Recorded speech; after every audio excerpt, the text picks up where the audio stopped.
Hey everybody, welcome to PriceLabs 101. My name is Becca. I'm a solutions consultant on the team.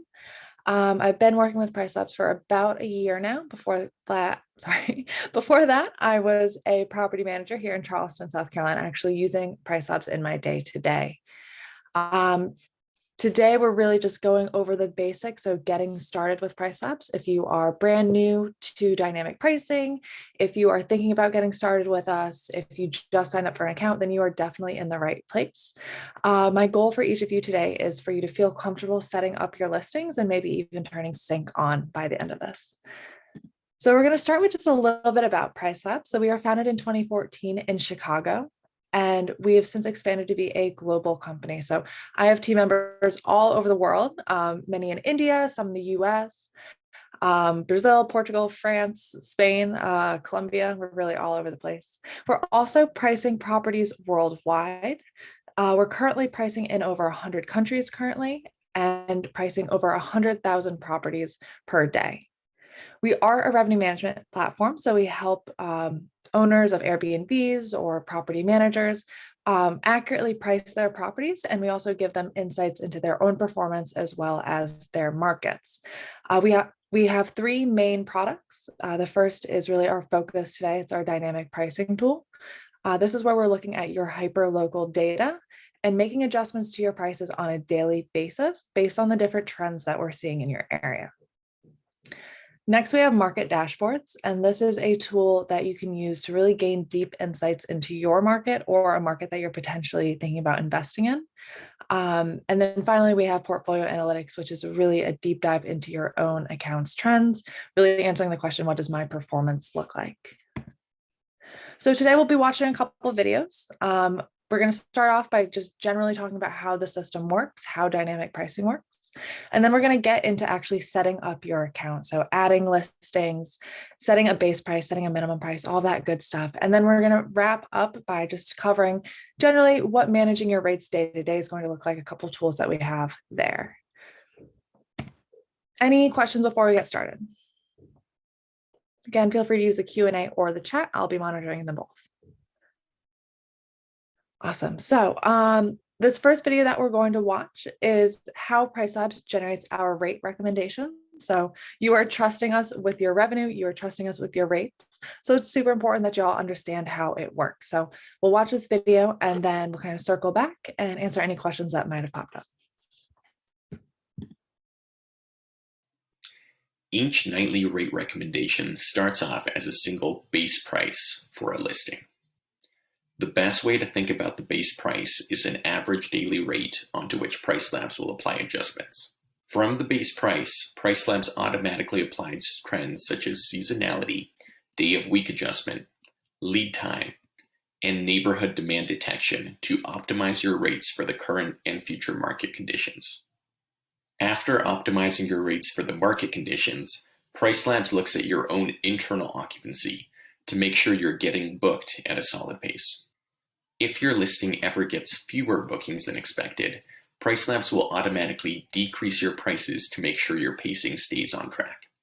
If your listing gets more bookings than expected, we will automatically increase rates to make sure you aren't leaving money on the table. By using up-to-date market data, PriceLabs is able to re-optimize your rates on a nightly basis to make sure you're charging the perfect amount for your property, which will lead to the highest revenue possible. Leave the guesswork out of pricing and let PriceLabs do the heavy lifting for you. Awesome. Any questions there? Sorry, my phone. I've been getting so many spam calls recently. So a main takeaway from that video is that we're not actually price matching you to the market. So we're not necessarily looking at your neighbor down the road and saying, Joe is priced at $90 a night. You should also be priced at $90 a night. Now, sometimes it's good to be priced in the general vicinity of the market, but at other times we might want to have prices that are lower than the market. If we're in a really low demand period during the year, we probably want your prices to be lower than your competition, so you're winning occupancy over them. During high demand times, we really want to maximize your revenue, so it's okay to be priced higher than your competition. Any questions here? Another question that I do get a lot is, what is this data? Where are you getting all this data from? So we are scraping data from 3 sources: Airbnb, Vrbo, and Booking.com. Scraping essentially means that it's public data. We're just gathering it a little bit more efficiently than you would be able to if you're just sort of looking at those websites. Um, by default, if you look at your neighborhood data tab, you're going to see Airbnb data. There's a lot of sort of overlapping listings on both Airbnb and Vrbo. So currently we do not combine the data in that market dash or in that neighborhood dashboard tab. If you just happen to be in an area where it's more Vrbo centric, there's a lot more Vrbo listings, or you only list on Vrbo, let us know and we can allow you to switch from Airbnb to Vrbo data. It's not a problem at all. Cool. Any questions? No? Okay, so moving on, the next thing, please. Each nightly rate recommendation. Okay, moving on. The next thing we're going to talk about is actually connecting your listings to PriceLabs. So if you've signed up for an account, this is the first thing that we really prompt you to do. So it's likely that you've already done this step. We're also going to spend some time talking about mapping listings, which if you are connecting to Airbnb and Vrbo directly instead of using a PMS, it's a super important step. So we'll watch the video and then we'll hop into the demo account real quick.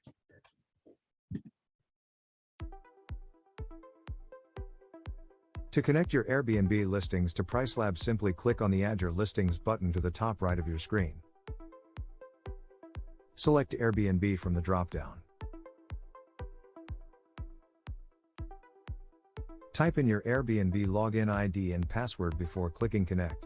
If you are connecting via PMS, select the PMS from the drop-down.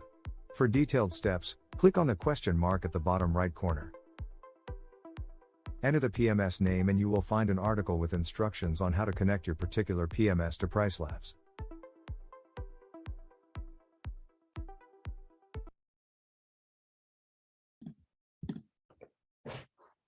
Okay, so let's hop out of here. Now, a question that I get a lot is, what is a PMS? So if you're new to the vacation rental space, there's a couple terms that you will probably want to get to know.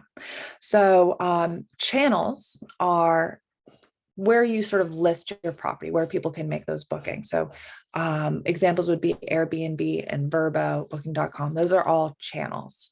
Now, if you only have 1 or 2 properties, you can list on multiple channels and you just have to sync your calendar up. So you can use iCal. We actually have a guide. If you click this little help button and you type in, I think, Airbnb, a guide for using both Airbnb and Vrbo with PriceLabs. It's a very helpful article where we kind of tell you how to make your calendar sync between the 2 platforms. Now, if you're doing that with 1 property, it's pretty easy to manage both platforms. But as you grow your business, you might want to think about using a PMS or channel manager. A PMS is a property management system, so it gives you a little bit more capabilities than maybe a channel manager would. Either way, it's really just a central place for you to manage all of your properties, and then they're going to send it out to the various channels. So instead of having an Airbnb account and a Vrbo account and this and that, and you have to make sure everything is syncing across all the channels, you just have one central place that's doing it for you. So as you grow, start thinking about that. If you are using a PMS or channel manager, we connect with over 60. So a couple examples would be Lodgify, Hospitable, Guesty for Hosts, Rentals United. Again, there's a ton of them out there. So if you're using one of those, you're going to want to just connect your account directly to that PMS or channel manager. You'll click Add Your Listings. You'll find your PMS from this dropdown. If you're not sure how to find your API key or URL or any of the credentials that we're looking for, click this help button, type in your PMS's name, and then a help article will pop up showing you within that other software, where do I find the credentials. Let's see here. Okay. So somebody's asking, if I'm using both Hospitable and OwnerRez, which would I link PriceLabs to? I am not sure why you would use both Hospitable and OwnerRez at the same time. You could potentially, I guess, sync to both. As long as, like, if you're using OwnerRes to sync to Airbnb and Hospitable to sync to Vrbo, you could connect both accounts, but you would want to map them together. So that's kind of a good point to get into here. So mapping essentially tells us, hey, I have two accounts connected. Don't charge me for two separate listings. It's just one listing, but I'm putting it on different channels. So this is useful if you aren't using a PMS or channel manager and you're just connecting directly to Airbnb and Vrbo. So to map your listings together, you're going to go to this dynamic pricing menu at the top, down to manage listings. And I'm going to zoom out here just so it's a little bit sort of easier to see. If you don't see the map button initially, then you'll want to scroll right on your screen. So I've got all my listings here. We're going to pretend that some of these are duplicates on different channels. I'm going to click the map button on my child listing. So when you map listings together, you put them into a child-parent relationship. The parent listing is what you're going to control on a daily basis. It's where you're going to set your base price and your minimum and all of your different customizations. And the child listing will inherit all of those settings. So you'll want to decide, okay, if one, have I set up a listing yet? If you already set one of your two listings up, then make that one the parent, so you won't really have to do any more work. Typically, we recommend making Vrbo the parent listing. There's one setting on Vrbo that we're able to control that Airbnb does not allow us to control. So if you make Airbnb the parent and you try to control, it's actually checkout settings. If you try to control checkout settings, you won't actually be able to, because Vrbo will be inheriting all the settings from Airbnb. Hopefully that makes sense. So once I've chosen my child listing, I'll click map. And then from this drop-down menu, I'll choose my parent listing, and then I will click map listings. That's going to tell our system that this isn't, two separate properties. This is one property on two different channels. We're going to charge you only for one property plus an additional $1 for that additional connection. And you're only going to have to manage one listing from here on out instead of two. Any questions there?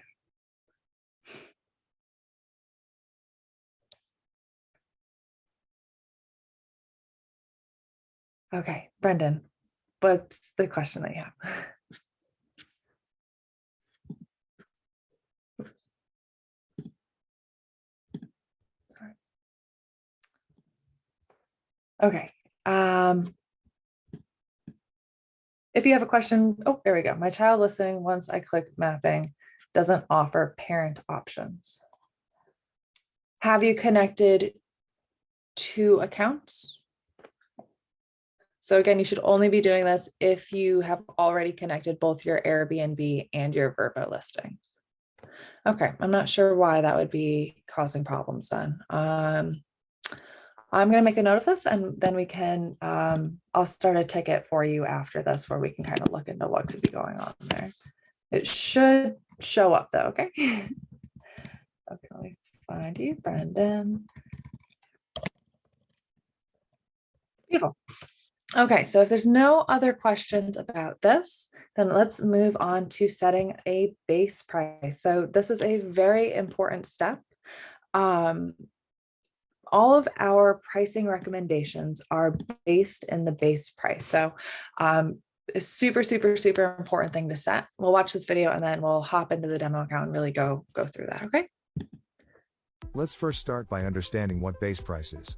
Base price is the average rate you would charge across the year. We use the base price as a starting price and apply all market factors, demand patterns, and customizations on top of this. The base price includes the quality of your listing. So, if a 2-bedroom has high-end luxury decor, it will have a higher base price than a basic 2-bedroom. The Base Price Help tool helps you determine a good starting point for your listing's base price, using market data. This tool analyzes a few hundred listings nearest to yours, and the results can be filtered by the number of bedrooms to match your competition. To start using the Base Price Help tool, look in your dashboard for the Help Me Choose a Base Price link. Here you will see a few options. If the listing has been synchronizing prices in PriceLabs for at least 10 days, We'll recommend a base price based on the performance of the listing with respect to its market, the listing's occupancy, and its past base prices. In some rare cases where we do not show a recommended base price even though the listing has been synchronizing prices for 10 days or longer. This currently happens for a few booking patterns, which will be covered in an upcoming. If the recommended base price doesn't work for you, you can also set your base price based on the market data. Select the price level you want your listing to be positioned, namely low, medium, and high, which correspond to 25th, 50th, and 75th percentile prices. The medium level is often a good starting point, but other factors might justify a higher or lower price. For example, if your listing is new and does not have any reviews yet, it might make sense to set your price below the median to attract more guests. On the other hand, if your listing is very high-end, it could be safely priced above the median. Select the bedroom categories to fine-tune the market data used to calculate the market-based price. Select the size of the listings that you consider to your competitors. In some cases, even though a listing has 2 bedrooms, it might still be competing with 1 or 3 bedroom listings in its area.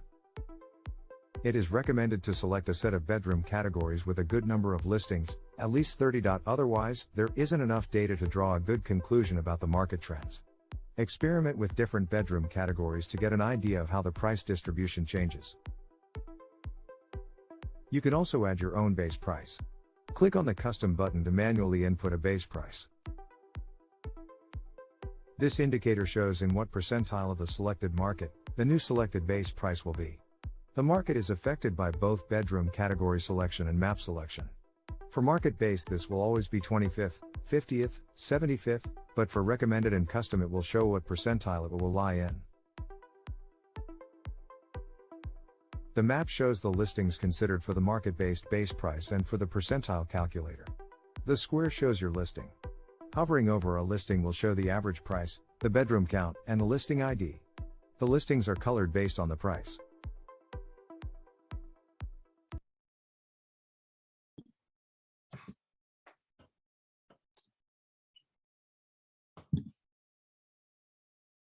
Okay. Beautiful. So any questions right off the bat there? Okay. So hopping back into the demo account, I'll zoom back in so everybody can see. So today we're going to focus on maybe the South Beach studio, for example. So initially, you're not going to have any base prices or minimum prices set. Your screen will look like this, where you'll see sort of a grayed out price. This is sort of like an imported price. So we're looking at what your average daily rate has been recently. We're looking at your occupancy and sort of assuming what your base price should be. Now, this isn't always the most optimal base price. One, if you are in the middle of your high season, it might be a little bit skewed in that direction, a little bit high. If you're in your low season, it might be skewed a little bit low. If you decided, hey, I'm going to be using PriceLabs, I'm just going to put dummy pricing on my listing and put it as $1,000 a night, then it's definitely going to affect that sort of imported price that we're somewhat recommending. So if you want to gain a little bit more insight into your market, you can click this Help Me Choose a Base Price button to open up the Base Price Help tool. Now, what this is going to do is it's going to look at your listing and show you a bunch of other similar size listings in your market. So if it wants to load, not sure what's going on here. Let me try something. Sometimes if I'm signed into my admin account, it will mess with my demo account. So let me try this again. Thank you for sticking with me, y'all. Okay, so I'm going to click Help Me Choose a Base Price. And it will hopefully load eventually.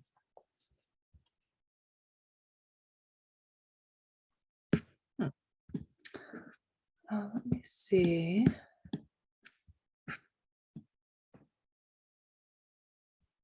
I'm not sure why it's not loading. It was just working a second ago, I promise. Okay, here we go. Beautiful. Blame my bad internet on that there, or blame that on my bad internet. Cool. So as I was saying, we're going to see your listing in the middle here, and we're going to be pulling in a bunch of different listings of all different sizes around your listing. So in this case, this is a studio. So we're pulling in everything from rooms to 1 bedrooms. You'll notice on mine, it says recommended.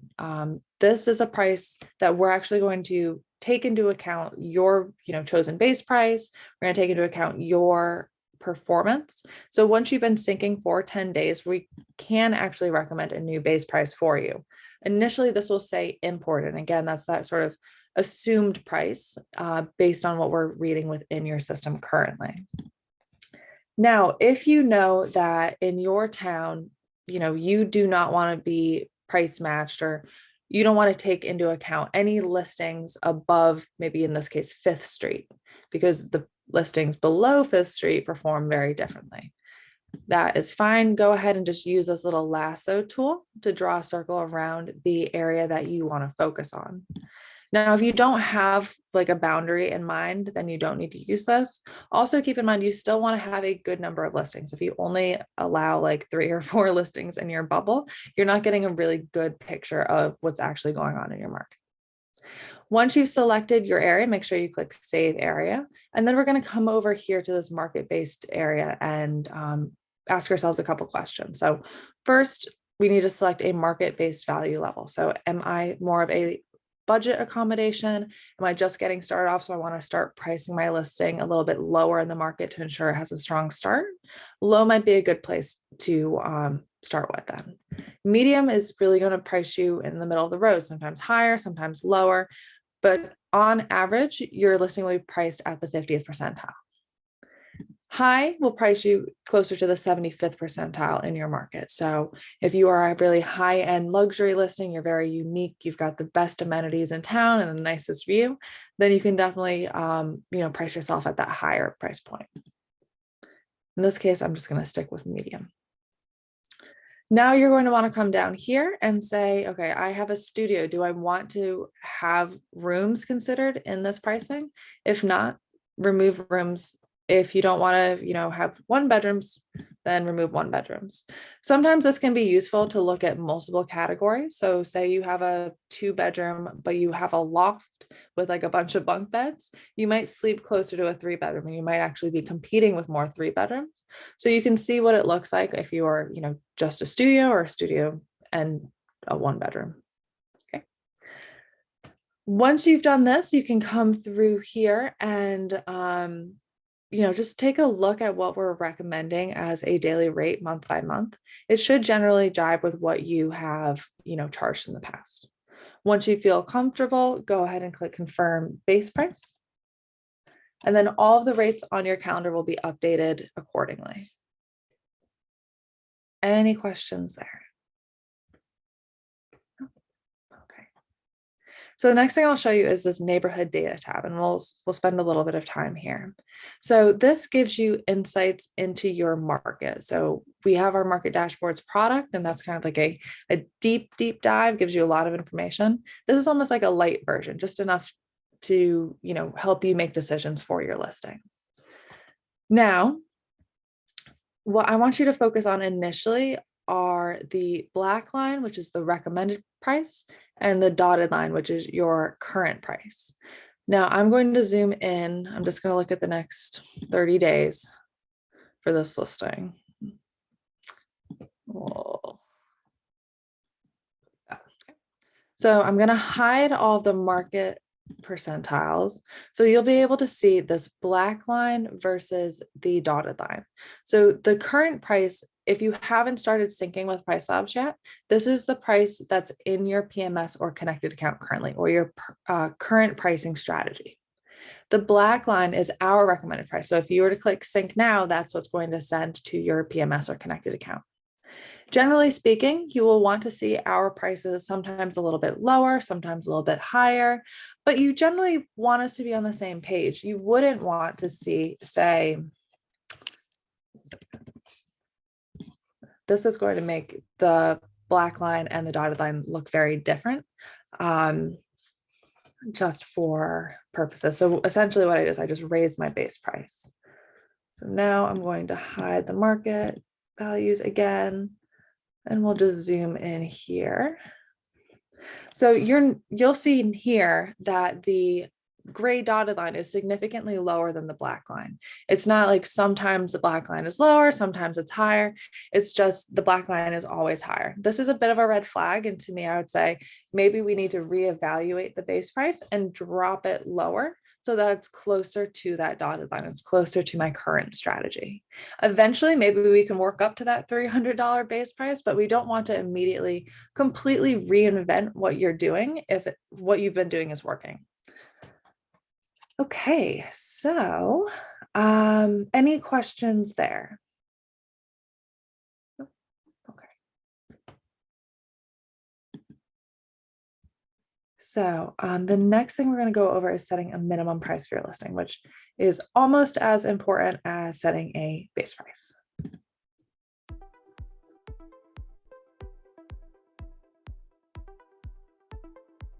The minimum price in PriceLabs is the lowest your rates will ever go. Even if you apply an aggressive last-minute discount, your rates will never go below the minimum price. When setting the minimum price, two good rules of thumb are to either set the minimum at or slightly above the market's 25th percentile, or to set a minimum that is about 20% lower than your base price. We always recommend users to set minimum prices for their listings to make sure reservations never come in for lower than you're comfortable renting your listings for.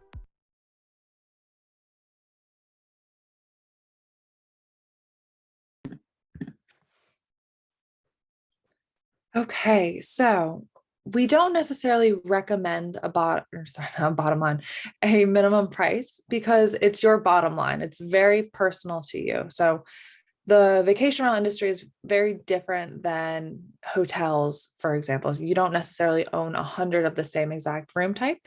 You might not even own your listings. You might be managing for somebody else. So you as a property manager have a lot of different expectations and a lot of different factors to take into account when you're thinking about your bottom line. So that's why we ask you to set it for yourself. Now, we do give you a couple of guidelines. We typically say that your minimum price should not be, within 20% of your base price. So if I have a base price of, say, 100, 80 is a good place to start when I'm setting my minimum. Another thing that you can look at is actually the market. So I'm going to add this market data back into this graph here, and I'll hide these two lines. So this data is actually showing you in your market, what are the average prices like over the next year? The gray area is showing you the market's 25th to 50th percentile, so sort of the middle to lower end of pricing. The dark pink is showing you the market's 50th to 75th percentile, so middle to sort of higher end. And then the light pink area is the market's 75th to 90th, so really that top tier of pricing that we're seeing in your market for each day. Now, what I'm going to do is I'm going to take my cursor and then just sort of slowly scroll across the dates. I'm paying attention to the last number, in this case, 153, the market's 25th percentile. So 153, I saw 120, 130. So in this market, it looks like prices drop down as low as 126 for really low demand periods. If I want my listing to be able to stay competitive in this market, it's a good idea to set my minimum at or just slightly below that 25th percentile. So putting in a minimum of, say, 120, it would ensure that I'm very competitive during those low demand periods. Or at least we can drop prices as low as we need to. Okay. Perfect. So now if I zoom back in, you'll see that close in, our prices are able to drop. We're not actually hitting that minimum at any point though. So it is important to remember that the minimum and the maximum both exist sort of outside of our algorithm. So essentially that means that at no point in our algorithm does it say, quick, drop the prices to the minimum. We don't necessarily know what your minimum is in the algorithm sense. the minimum is just the floor that we will never go below. So if you could put your minimum price at 50, and if we're not trying to recommend prices at 30, we wouldn't ever actually hit that minimum until we're trying to go below it, if that makes sense. Maximum price is something that everybody usually asks about on this slide. So there's a couple different reasons to use a maximum price. Most of our users don't actually use one though. If you have a more budget accommodation or you are concerned about getting poor reviews based on value, then yeah, go ahead and put a maximum in. But I'd say most of our users are more so surprised at the prices they're able to book at. A lot of people sort of underprice themselves or don't know what they can get. Any questions here? Okay. Beautiful. Okay, so we'll move on. Next, we're going to look at the compare competitor calendar, and I'll give you a little bit more information on that neighborhood data tab we were looking at. This feature allows you to compare your listing with other specific listings in your neighborhood. Simply go to the Neighborhood Data tab. To select the listings, first click on the Pick Listings button. You can select up to 10 listings to compare with. After you have selected the listings, click on Get Calendar to see your competitors' rates. Your listing prices are shown in bold, unavailable dates are grayed out. Clicking on the listing name in the table will take you to the listing on the portal.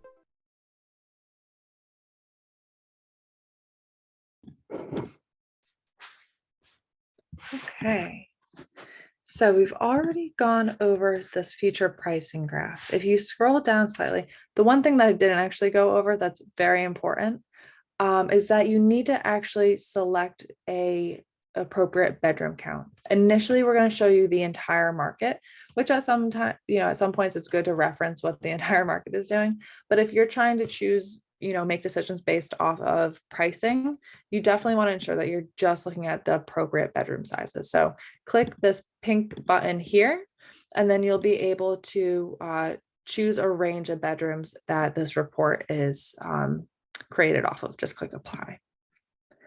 Perfect. So just below future prices, we have this future occupancy graph. This is going to show you, so in this case, there's about a little over 200 listings in this area. So if, we're looking at the market and it's 70% occupied, means that about 140 of the 200 listings are booked for those dates. Now, if we're looking at location, you'll click this little button here, and it will bring up a map similar to what we were looking at in Help Me Choose a Base Price. You can click on any of these dots and it's going to bring you to the booking page on Airbnb. If you notice that this at mine double suite is very similar to your listing, has the same appointments, same amenities, then you can actually use that compare competitor calendar to ensure that you're staying competitive with them. So I'm looking for at mine double height. And then I'm going to click this Get Calendar button. And then you'll actually see your listings prices along the top compared to the listings that you've selected. So here's that at mine. I can see which dates are available for booking, which dates are actually blocked. Looks like they're using dynamic pricing, which is great. And then if you scroll down a little bit, you can also get insight into our hotel data that we're picking up. So we're looking at the 10 closest hotels to your listing with 3 or more stars listed on booking.com. The price that we are showing here is the lowest daily rate that is being advertised on booking.com. Okay. Any questions there?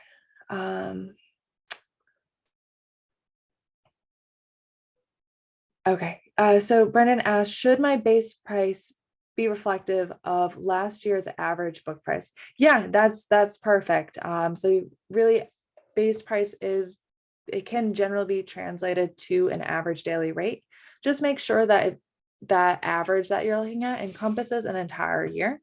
If you're just looking at, say, your high season bookings and putting your base price based on that average, it might, cause your pricing to be too high in your high season. So yeah, if you have an average daily rate for the entire last year, go ahead and put that in. I think that's a pretty good metric to use.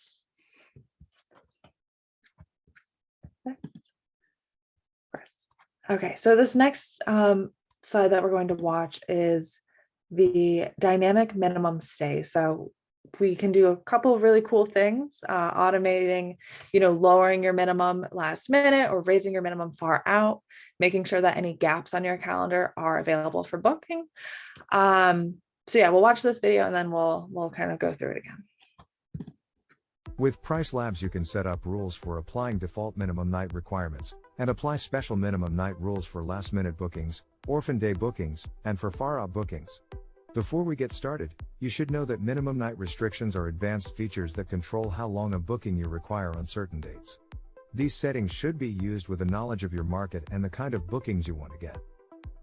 The minimum stay options can be accessed from the edit link on the customizations panel when you review prices for a listing. Once you toggle on the minimum stay update option, a larger menu will open up. This setting needs to be turned on for any of the other minimum stay options to work. Once you turn this on, the drop-down has 3 options. With fixed, you can choose a default minimum stay to be set for weekdays and weekends. You must set a min stay in each box, and must enter a number greater than 0. None implies that by default we won't apply a minimum stay for all listings. Any of the next 4 options can still be used.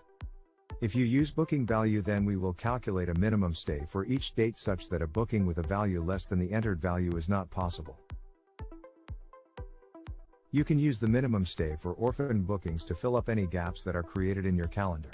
Selecting length of gap means for any gap of the length specified in the box, we will set the minimum to be the same as the length of the gap. If you are using a value-based default minimum stay, this will change the daily rates of the orphan period to meet your required booking value. Or you can choose a number, so if the value in the box is chosen to be 1, as in the example, then we will apply a 1-night minimum for all days in gaps between 2 and 3 days. If you choose length of gap -1, for any gap of the length specified in the box we will set the minimum stay to be 1 night shorter than the length of the gap. This is useful because it might be pretty hard to fill a 4-day gap with an exactly 4-night booking, but somewhat easier to find a 3-night booking, though it will leave a 1-day gap open. Note that 1-day gaps will stay at a 1-night minimum. Using minimum stay for last-minute bookings, you can specify a minimum night's length and specify how many days out this should become active. In this example, we have set the next 7 days to have a 1-night minimum requirement. This can greatly increase the chances of getting last-minute bookings which tend to be shorter in length. Using minimum stay for far-out bookings, you can specify a minimum night's length and how far out this should be active for. In this example, we have set a 3-night minimum stay of more than 30 days out. This is useful to try and fill up your calendar with longer bookings far out. The minimum stay for super far out bookings option gives you another level with which to extend your minimum stay requirement to require even longer stays if a guest is booking well in advance. Here we've set a min stay of 4 nights beyond 90 days, but do keep in mind the average trip length for your market/listing. Once the rules have been set up, you can see the minimum night setting on the calendar at the top left of each date, and hovering over a date provides the reason the min night was set to a certain value.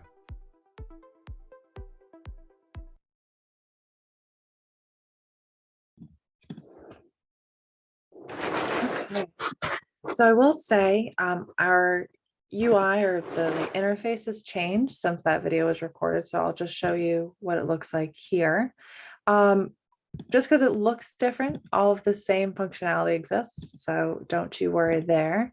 Let me clear this out. So initially when you turn this setting on, so you turn on the minimum stay update, you're then telling our system that you don't want us to just update your rates on a daily basis, but you also want us to control your minimum stay.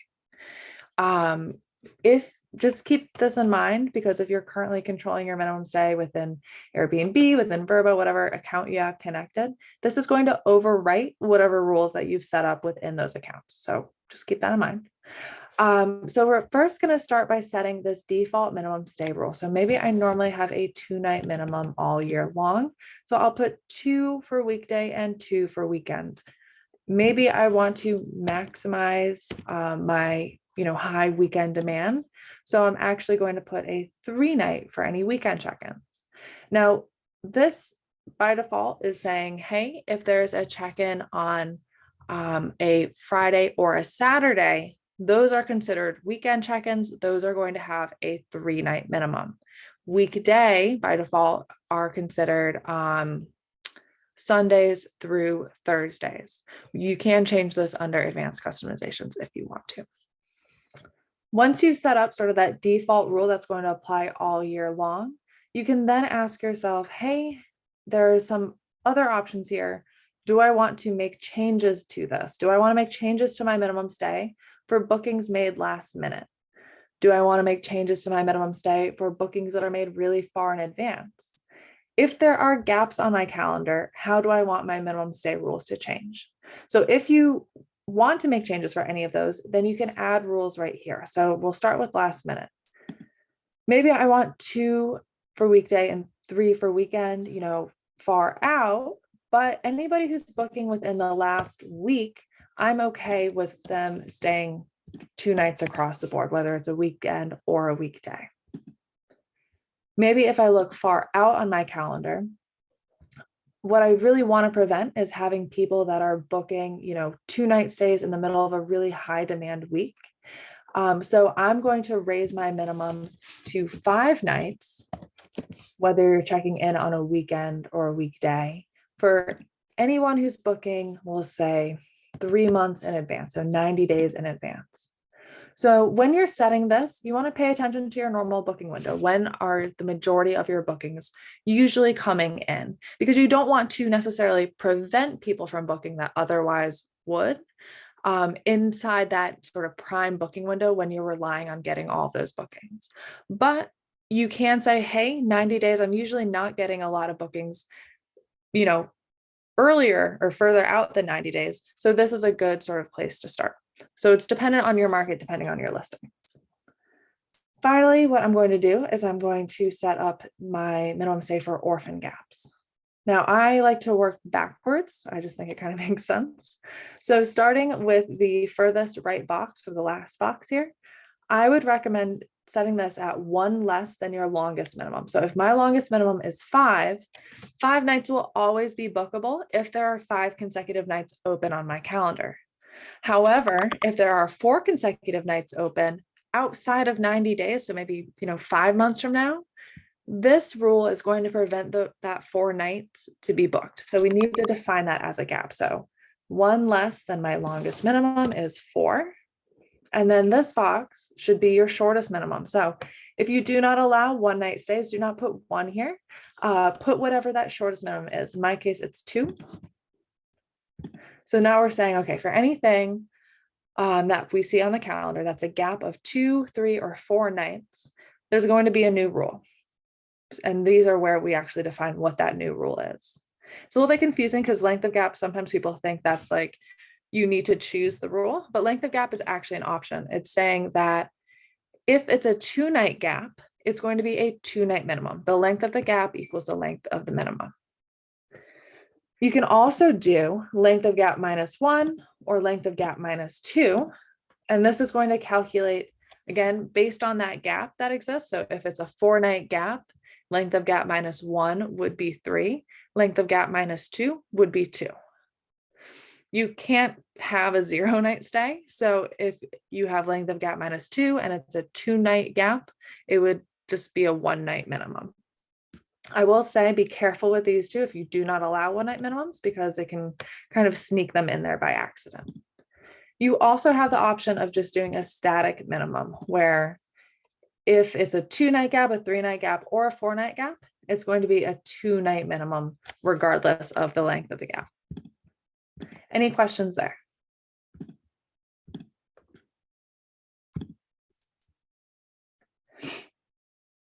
Okay, so one question that we do get a lot is, that's great, I love these rolling minimums, but sometimes I have dates on my calendar that I are exceptions to the rule. Maybe Memorial Day or Labor Day or Thanksgiving. I actually want to have a 5-night minimum for those, regardless of the timing. What you're going to do is you're going to use a date specific override.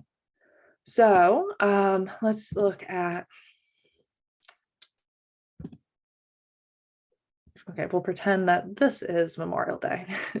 So for Memorial Day weekend, or the first weekend in June in this case, I'm just going to select those dates. So I'm just clicking on the calendar and dragging, and it's going to select the dates that I want.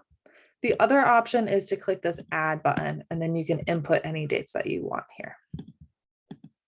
Okay, so maybe I will select May, we'll do this whole week, May 22nd to May 31st. We'll say that this is a holiday week.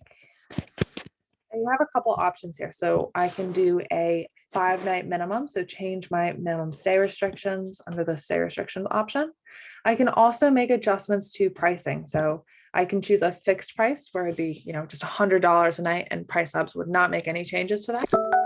I can do a % change on recommended price, which would say, hey, let's do a 40% discount or a 20% increase.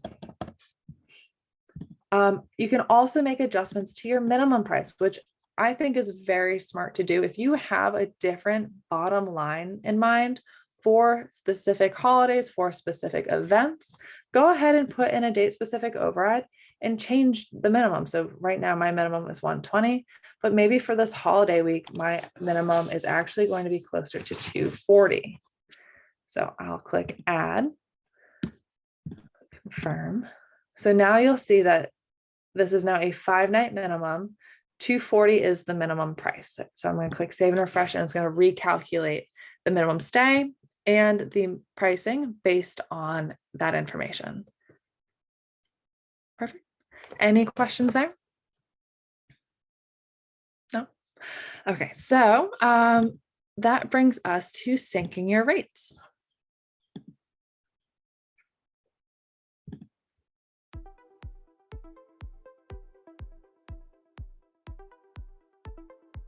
Once you have set your base and minimum price and updated your minimum stay setting, you are ready to sync your rates. Head to the Sync Prices section, and on the right-hand side you can turn on the Sync Prices toggle. Once you turn on the Sync Price toggle, PriceLabs will send your rates directly to your Airbnb account or your PMS once every 24 hours. You can also change the sync time as per your requirement. You have the ability to push rates at any point with the Sync Now button located on the left-hand side. Clicking this button will immediately send your rates to the PMS in about 10 to 15 minutes. You can check the time when your listing last synced on the right side below the Sync Prices toggle.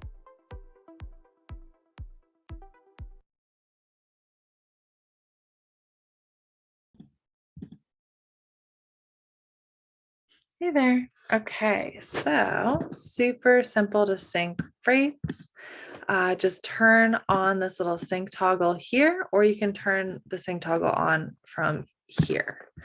Now you'll notice this little pop-up that says, hey, congratulations, you're syncing rates, but we actually are starting to sync rates overnight when you turn that toggle on. If you want to sync rates immediately, click that Sync Now button, and we will send prices to your PMS immediately.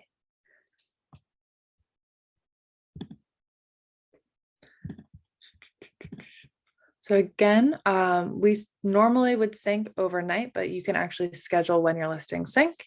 So that is what this is about.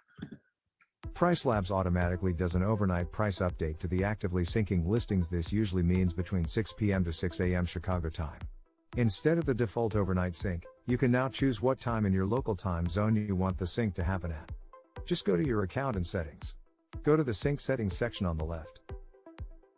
Click on Specify your own time.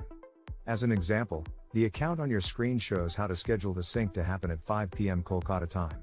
Click on Save to save these settings.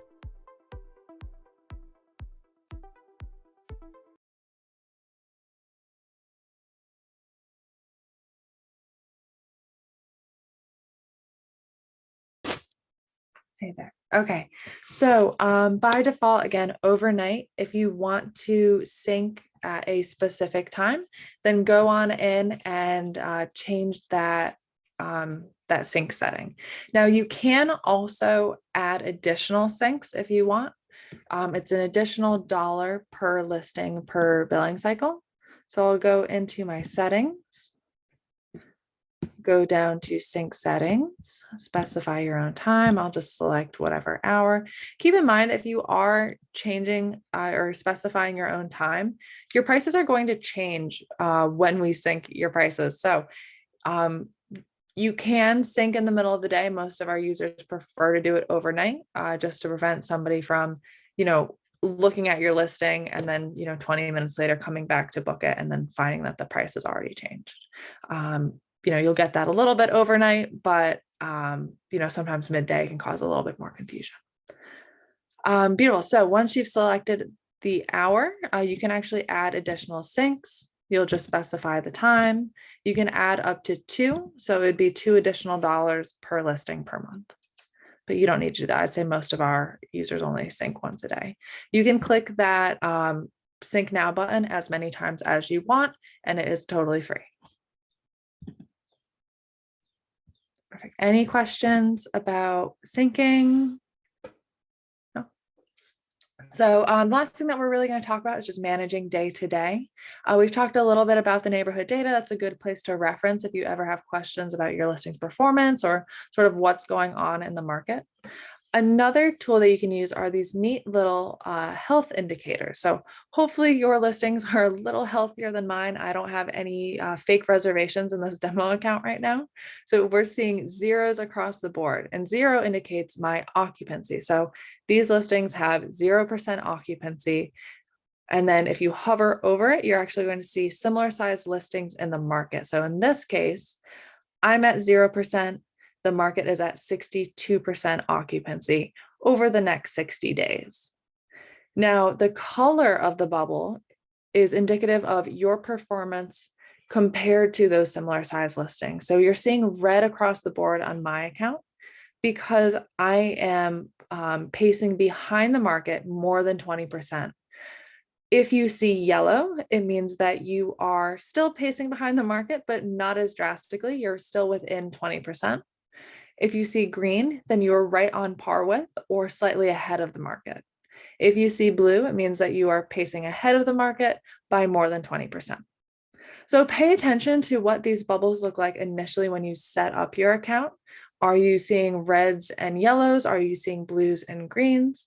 If you're seeing reds, if you're seeing yellows, typically this might mean that you might have a new listing, so you just don't have any occupancy yet, or you might be overpricing yourself.